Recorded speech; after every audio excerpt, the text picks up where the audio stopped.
पैरों तले जमीन खिसकने वाली बात तो आपने जरूर सुनी होगी, लेकिन इस इंसान के साथ ऐसा सच में होने लगता है। कहानी की शुरुआत होती है रेमी नाम के एक फ्रेंच पेंटर से। अपनी पत्नी लुसील और 2 बच्चों के साथ उसकी जिंदगी आराम से बीत रही थी। एक दिन बच्चों के साथ खेलते हुए रेमी ने देखा कि वो अचानक कुर्सी में धंस रहा है। वो फटाफट खड़ा हो गया, लेकिन ये अजीब चीज उसके दिमाग में काफी देर तक चलती रही। उस दिन से उसके साथ ऐसी अजीब चीजें लगातार होने लगी। कभी वो अपने सोफे में धंसने लगता और कभी तो सोते हुए जैसे बेड ही उसे निगलना चाहता हो।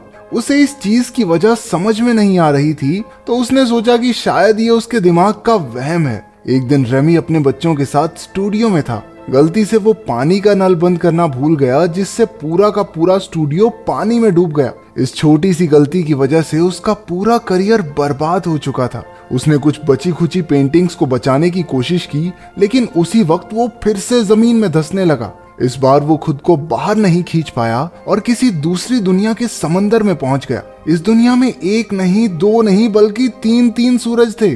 तभी कुछ आदिवासियों ने उसे देख लिया और उसकी तरफ तेजी से भागने लगे। रेमी घबराकर पीछे हट गया और उसे वापस किसी ने पानी में खींच लिया। अगले ही पल वो अपनी दुनिया में वापस था। रेमी जानता था कि ये सिर्फ एक सपना नहीं हो सकता। घर लौटकर उसने लूसियल को इसके बारे में बताया, लेकिन वो भी मानने को तैयार नहीं थी। असल में उसकी बीवी तो किसी और के ख्यालों में गुम थी।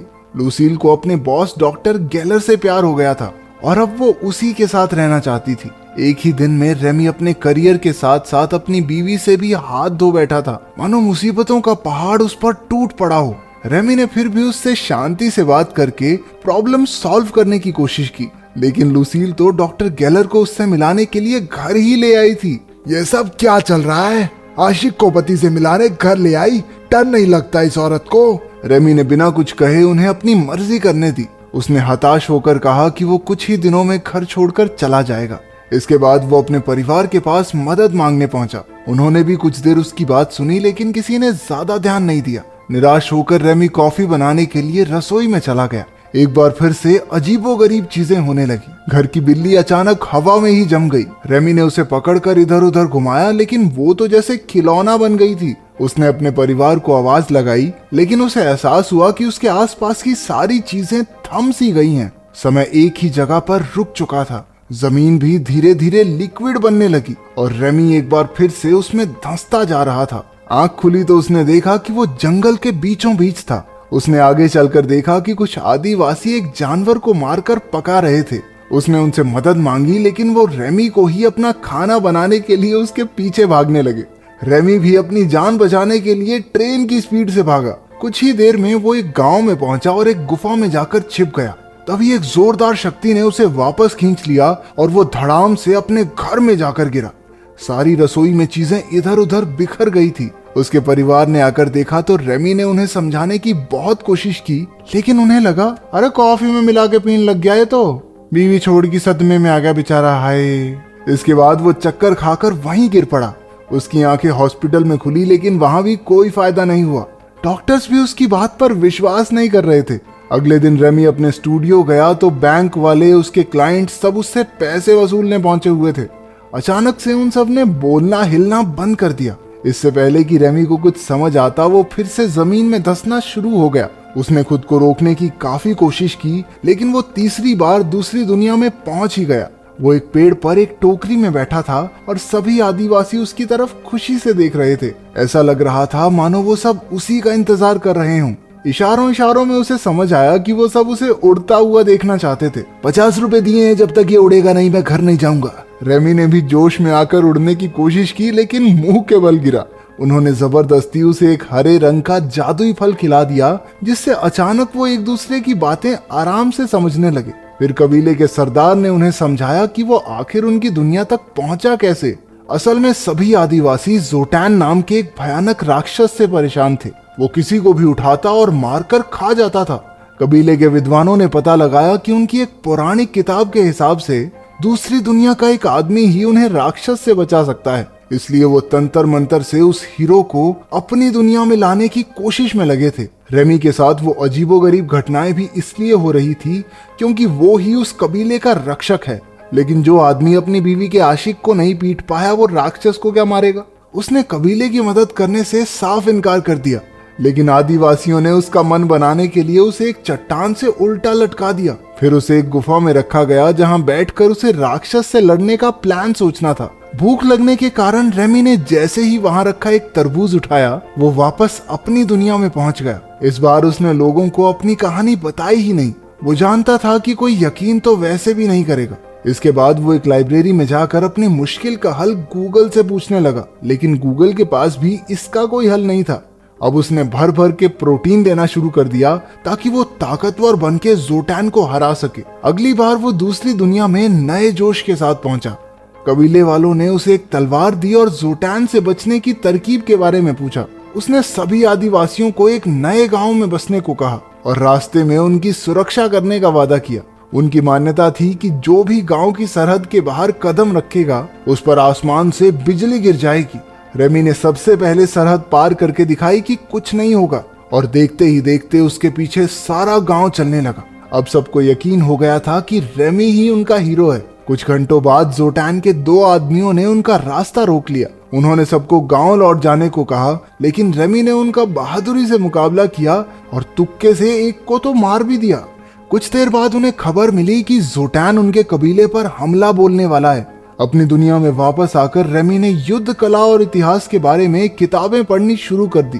वो लड़ाई की टेक्निक्स और तरकीबों के बारे में पढ़ने और समझने लगा। उसे एहसास हुआ कि युद्ध जीतने के लिए लड़ने वालों में जोश जरूरी है। अगली बार जब वो उनसे मिला तो उसने एक जबरदस्त भाषण देकर उनमें अपने और अपने परिवार के लिए लड़ मिटने का जज्बा भर दिया। कबीले का हीरो होने की वजह से रेमी भैया को लड़कियों की कमी तो थी नहीं, लेकिन फिर भी वो किसी की तरफ आंख उठाकर तक नहीं देखता, क्योंकि वो अभी भी अपनी पत्नी से प्यार करता था। कुछ देर बाद वो अपनी दुनिया में वापस आया और अपने बेटे के साथ थोड़ा समय बिताने लगा। जब रेमी कबीले में लौटा तो उसने देखा कि लड़ाई तो पहले ही छिड़ चुकी थी। वो लोग जोटैन की आर्मी से बुरी तरह हार रहे थे और लोगों को मरने से बचाने के लिए वो वापस उन्हें अपने ठिकाने पर ले आया। इसके बाद रेमी ने उन सबको आगे का प्लान बताया।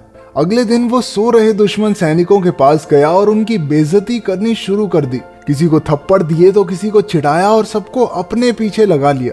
उसका प्लान सही जा रहा था। दुश्मन सैनिक उसका पीछा करते हुए खाली जमीन पर आ गए और वहीं रेमी ने अपनी सेना को वार करने का ऑर्डर दे दिया और खुद भागकर एक खोखले पेड़ में छिप गया। आदिवासियों ने तीरों से हमला कर दिया, जिसमें आधे दुश्मन मारे गए और बाकी मैदान छोड़कर भाग निकले। सबने रेमी के सामने सर झुकाया क्योंकि वो ही उनका असली हीरो था। युद्ध के बाद वो सब एक नई जमीन पर बस गए। रेमी अब उनका राजा बन चुका था। अपनी मॉडर्न नॉलेज से उसने गांव में काफी नई नई चीजें बनवाई। धीरे धीरे उन्होंने बहुत तरक्की कर ली। वहां रेमी को एक भगवान की तरह पूजा जाता और वो हर समय लड़कियों से घिरा रहता। वहां रहकर उसने एक मोनालिसा जैसी पेंटिंग भी बना दी। देखते ही देखते 6 महीने बीत गए और इतने समय से राजा रहने के बाद रेमी थोड़ा बदल चुका था। पहले वो लुसील के बॉयफ्रेंड गैलर से डरता था, लेकिन अब तो उसे देखकर गैलर के पसीने छूट जाते थे। एक दिन उन दोनों में हाथापाई भी हो गई और उसे पीट कर रेमी को बहुत शांति मिली। वक्त के साथ साथ रेमी की सफलता उसके सर पर चढ़ गई थी। वो अपने लोगों के साथ गुलामों जैसा बर्ताव करने लगा। लोगों ने कुछ महीनों तक तो चुपचाप उसके ऑर्डर्स माने, लेकिन बाद में उन्होंने उसके खिलाफ बोलना शुरू कर दिया। जब रेमी को इसकी भनक लगी तो उसने लोगों से बात करने की कोशिश की। उन्होंने कहा कि वो उनसे काम ज्यादा करवाता है और पैसे बहुत कम मिलते हैं। अब उन्हें आलीशान महलों की नहीं बल्कि लोगों की जिंदगी सुधारने की जरूरत है। रेमी ने उनसे समझौता करने की कोशिश भी की, लेकिन कोई फायदा नहीं हुआ। अब पानी उनके सर से ऊपर जा चुका था। विरोधियों ने उसे बंदी बनाकर गांव से बाहर फेंक दिया। इस घटना के बाद उसने अपना सबक सीख लिया था। अपनी दुनिया में वापस आकर रेमी ने एक दोस्त से मदद मांगी ताकि वो फिर से अपना स्टूडियो शुरू कर सके। उसने घमंड को अपनी जिंदगी से बिल्कुल निकाल फेंका। उसकी जिंदगी में डेल्फीन नाम की एक औरत आ गई और दोनों एक दूसरे को पसंद करने लगे।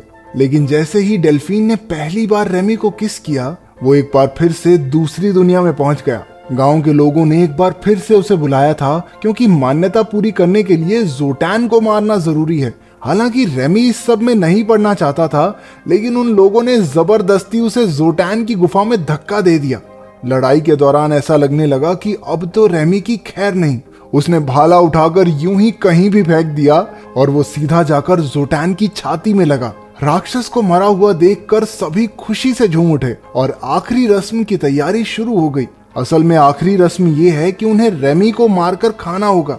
जैसे ही रेमी को पता चला वो जान बचाकर जंगल की तरफ भागा, लेकिन जिस बुढ़े ने उसे तंत्र मंत्र से इस दुनिया में खींचा था उसने एक तिलस्मी चीज को आग में फेंक दिया, जिसके बर्बाद होते ही रेमी कभी अपनी दुनिया में लौट नहीं पाएगा। वो जल्द ही पकड़ा गया और मरने ही वाला था, लेकिन भीड़ में मौजूद कुछ लोगों ने उस जलती हुई तिलस्मी चीज को उठाकर पानी में फेंक दिया। इसी वजह से वो वापस अपने परिवार के पास अस्पताल में पहुंच गया। लुसील और डेल्फीन दोनों वहीं मौजूद थी। जब डेल्फीन को पता चला कि उनका डाइवोर्स अभी फाइनल नहीं हुआ है तो उसने फिलहाल रेमी से दूर रहना ही सही समझा। उसे मरता देखकर लुसील को एहसास हुआ कि वो अब भी रेमी से ही प्यार करती है और वो बॉस के साथ चक्कर तो उसकी बहुत बड़ी गलती थी। कितनी दोगली औरत है ये। लेकिन अपने सख्त लौंडे रेमी ने कहा, ओके दीदी बाय। उधर दूसरी दुनिया में आदिवासियों ने रेमी का बहुत बड़ा स्टैचू बनाकर अपने हीरो के रूप में उसे याद किया। आखिर में हम देखते हैं कि लुसील और रेमी एक बीच पर अपने बच्चों के साथ थे। उन्होंने एक बार फिर से एक नई जिंदगी की शुरुआत की। यहाँ अपना रेमी पिघल गया।